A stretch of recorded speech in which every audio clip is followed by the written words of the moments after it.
হরে কৃষ্ণ। আমরা এখন অবস্থান করছি রমেশারণ্যে পাতাল বিজয় হনুমান। যে হনুমান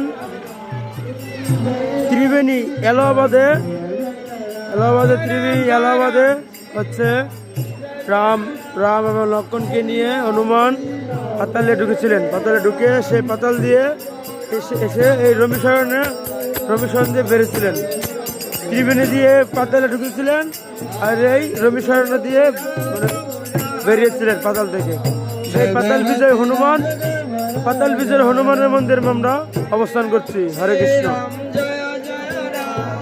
জয় রাম শ্রী রাম জয় জয়